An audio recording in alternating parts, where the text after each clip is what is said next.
পানিতে চট্টগ্রামে নষ্ট হয়েছে বীজতলা ফসলের ক্ষেত। এতে সরবরাহের ঘাটতি তৈরি হয়েছে বাজারে। বেড়েছে সব ধরনের সবজির দাম। পাশাপাশি পানিতে পুকুর ভেসে যাওয়ায় চাষের মাছের সরবরাহ কমেছে।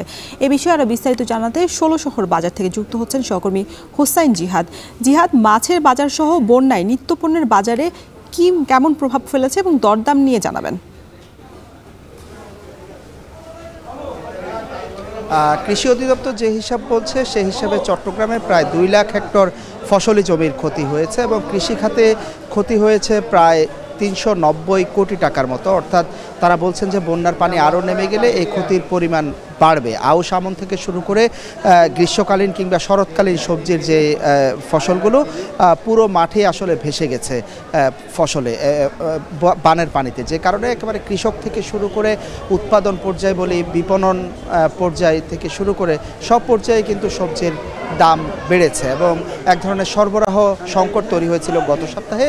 আরও একটি কারণ ছিল যে গত সপ্তাহে অন্তত ৪ থেকে ৫ দিন ঢাকা চট্টগ্রাম মহাসড়ক বন্ধ ছিল, যে কারণে উত্তরবঙ্গ কিংবা কুমিল্লার অংশ থেকে যেই সবজিগুলো আসতো সেগুলো বাজারে প্রবেশ করেনি। ফলে সব ধরনের সবজিতেই কেজিতে ২০ থেকে ৩০ টাকা পর্যন্ত দাম বেড়ে গিয়েছিল। এই সপ্তাহে কিছুটা কমেছে দাম, বিশেষ করে পটল, কাঁকরোল, ঝিঙ্গা কিংবা বেগুন এই ধরনের সবজিগুলো বিক্রি হচ্ছে ৬০ থেকে ৭০ টাকা কেজিতে। কাঁচামরিচ যেটি বেড়ে প্রায় কেজি ৭০০ থেকে ৮০০ টাকায় পৌঁছে গিয়েছিল, সেটি আবার আজকের বাজারে কমে এসে ২০০ টাকায় বিক্রি হচ্ছে।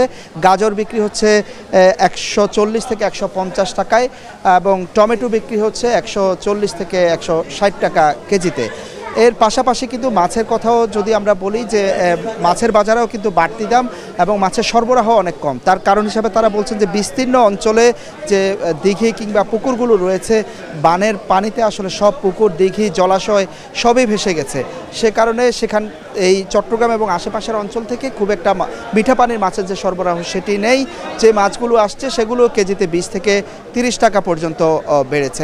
একই সাথে মুরগির বাজার এবং ডিমের বাজারও কিন্তু বাড়তি, বিশেষ করে ফেনী, কুমিল্লা, নোয়াখালী, মিরসরাইয়ের আশেপাশে যে পোলট্রি ফার্মগুলো আছে সেগুলোর অধিকাংশ খামারের মুরগি কিন্তু মারা গেছে এবং যেই ব্রয়লার মুরগি সেটি ১৭০ টাকা ৬০ টাকা কেজি ছিল, সেটি এখন বেড়ে গিয়ে ১৮০ টাকায় বিক্রি হচ্ছে। পাশাপাশি ডিম বিক্রি হচ্ছিল ১৪০ থেকে ১৪৫ টাকায়, সেটি ১৮০ টাকা পর্যন্ত পৌঁছেছিল। আজকের বাজারে ১০ টাকা কমে ১৭০ টাকায় বিক্রি হচ্ছে। বিক্রেতারা যেটি বলছেন যে ধীরে ধীরে সরবরাহ কিন্তু বাজারে বাড়ছে এবং সরবরাহ যদি আরও ২-১ দিনের মধ্যে বাড়ে তাহলে সবজি থেকে শুরু করে সব জিনিসের দামই কিছুটা কমে আসবে।